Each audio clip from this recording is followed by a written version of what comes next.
Okay. So ito po yung confusion, ano?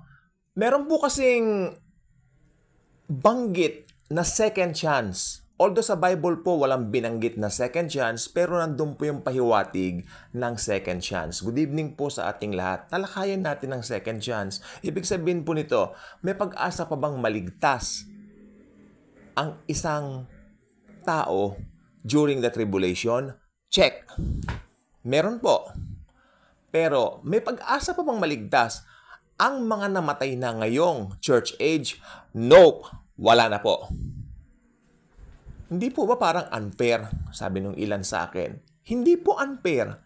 Sapagkat ang basihan po ng salvation ngayon is grace. Ito po yung manampalataya ka kay Jesus at maliligtas ka. Tandaan po natin, kailan matatapos ang church age? Sa rapture. Pag na-rapture na po tayo, automatic ibang covenant na po yon.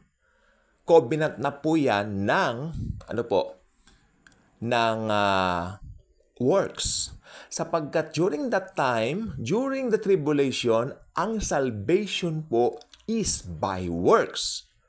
Manampalataya kay Jesus, yun po ay faith kay Jesus, di po ba? Plus, kailangan magbubuka ng iyong sariling dugo. Kaya during the tribulation, may chance maligtas. Nga lang, kailangan mong haluan ng works yung faith mo kay Jesus. Hindi po nakakalito yan. Ngayon, bakit po yung mga namatay ngayon church age? Ito po yung malawak na tanong ngayon. Bakit daw yung mga namatay ngayon church age? Wala nang pag-asang maligtas. Samantalang tribulation meron ba? Sapagkat iba na po yung covenant during that time. Mas matindi yung covenant during that time. Madali nga lang po maligtas ngayon. Kaya lang yung mga namamatay ngayon, nakakalungkot, hindi po nila grinagrab yung oportunidad na ma-save ngayon church age. Sapagkat ngayon po napakadaling maligtas. Sa totoo lang po, it's so easy to be saved right now. In our covenant right now. Church age covenant, grace covenant. Ito po yung pinakamadali. Sapagkat manampalataya ka lang doon sa tinapos na gawa ng Panginoong Hesukristo. Pero ang problema, maraming matigas ang puso. Ngayon, ito yung pinakatanong. Pag inabutan ng kamatayan ng mga yan, yung mga namatay ngayon sa church age, may kaligtasan pa ba? Wala na po. Damned forever. They will be damned forever. Ngayon, pag namatay po sila, nasaan po sila? Meron po tinatawag na temporary detention. Ang mga namamatay ngayon ng mga unbelievers, kung tawagin po ay Hades or Hades, kung whatever your wherever you are comfortable pronouncing that word, sa Hades, nandito po yung mga namamatay na mga hindi mananampalataya ni Jesus. Doon muna po sila until matapos yung white throne judgment. Ito po ay judgment ng mga unbelievers. Na kailan mangyayari? Kapag natapos na yung millennial reign ni Jesus dito. Ganun po yan. Alam po natin yung cycle na yan. So, wag po sana tayong malilito.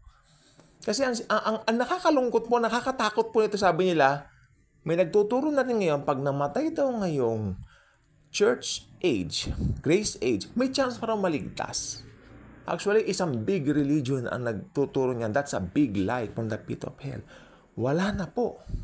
Pag namatay ngayong church age, at hindi na nampalataya sa Panginoong Hesus, mapupunta yan ng impyerno forever and ever.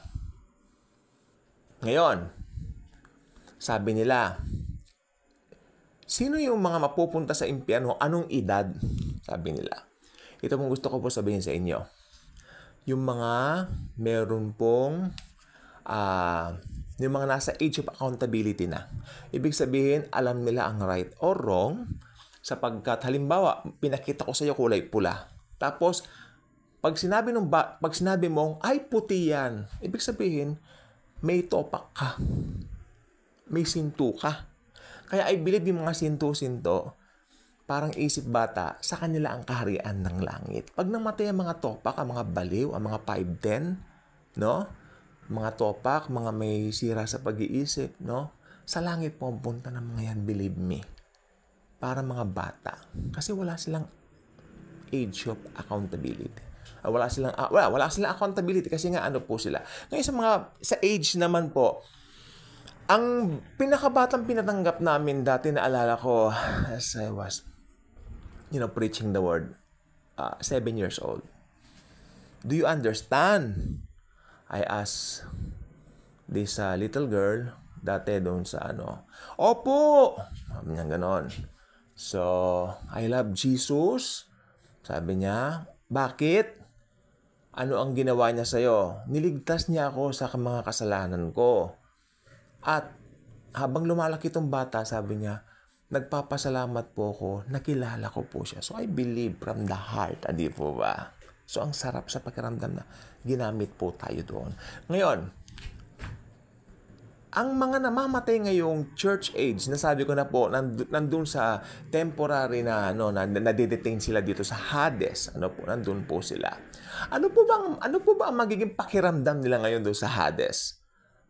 I believe itong Hades, ito ngayong temporary na detention ng mga namamatay na unbelievers, halo-halo po ang emotions dyan. Nandito yung sinasabi, sana narinig ko ang gospel. Pero actually narinig po talaga nila, tinanggihan nila. Ang Hades ay lugar ng pagsisisi. Matinding pagsisisi. Paninubugho. Matinding lugar ng panghihinayang. Sana tinanggap po ang gospel. Sana tinanggap po si Jesus. At malalaman po natin dyan na ang kaligtasan po ay si Jesus lang, hindi ang mabubuting gawa. Sapagkat dyan sasabihin nila, sana naniwala ako. Sana tinanggap po si Jesus. Sana I believe na si Jesus lang ang dawa ng iba. Hindi ang works. Church age, salvation by grace alone. Kay buti ng Diyos sa atin. Pinadala niya si Jesus, mamatay sa krus para tubusin tayo sa mga kasalanan natin 2,000 years ago. Available 24/7 ang kaligtasan. Just receive it. Receive Jesus Christ. Ngayon, dito naman po sa tribulation o kaya Great Tribulation, bakit daw nagbago yung? Kasi may mga ilang ill comments. Masyadong mga mean yung mga comments. Believe it or not, I'm not going to answer any of those because naka-focus po ako sa message ko. Alam ko, pinag-aralan ko to.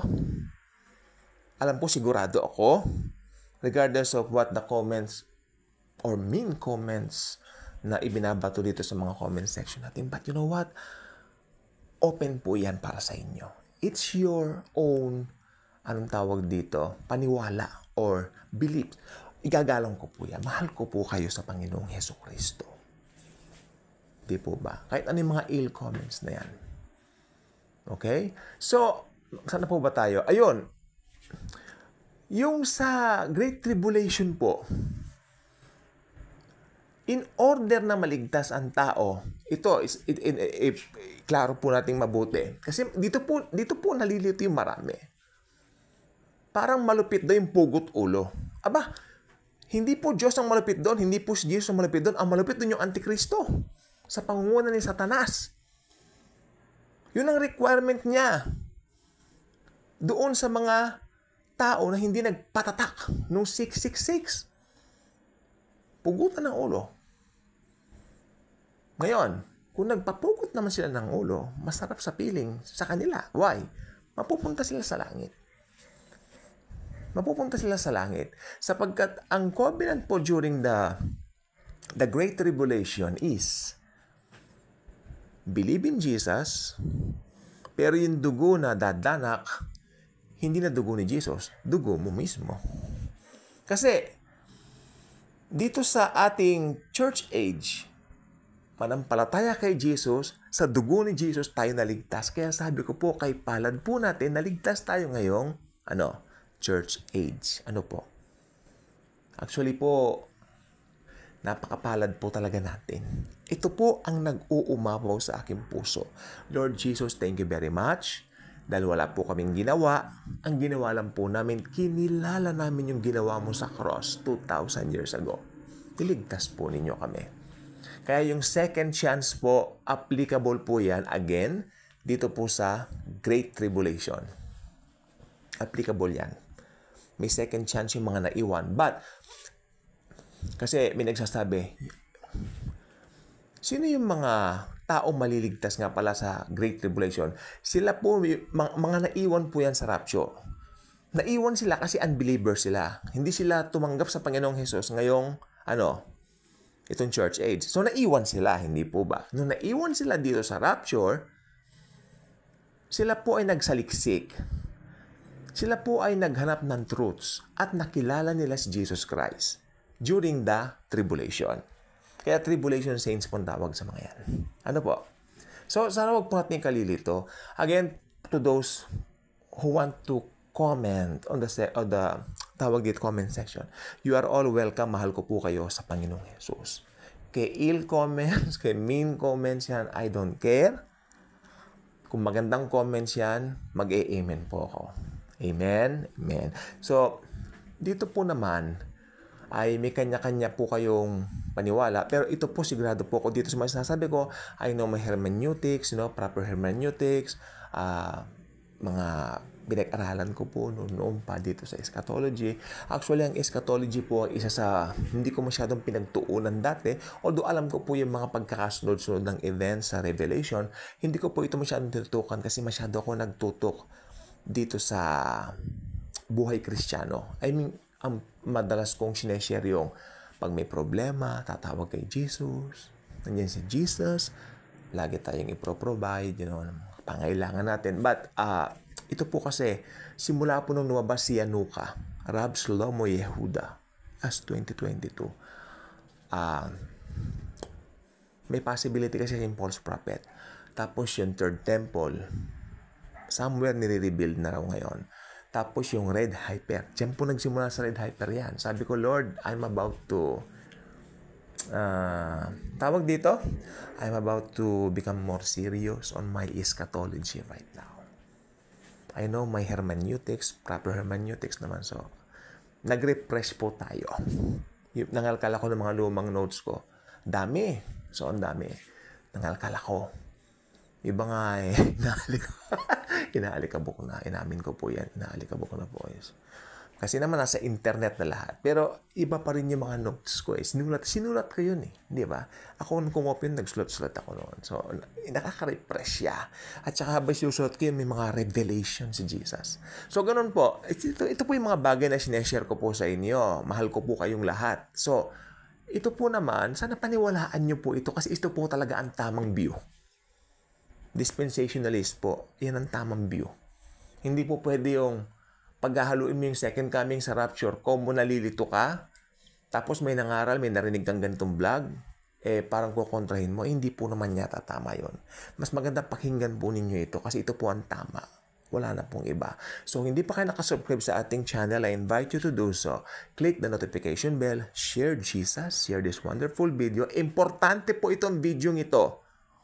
May second chance pa po. Thank you. And Jesus truly loves us all. May second chance pa sa Great Tribulation.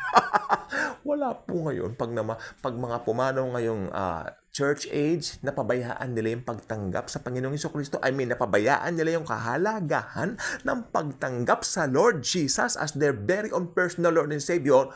Pag napabayaan nila yan, namatay sila, pupunta sila ng impyerno. Thank you. And as always and forever, Jesus truly loves us all.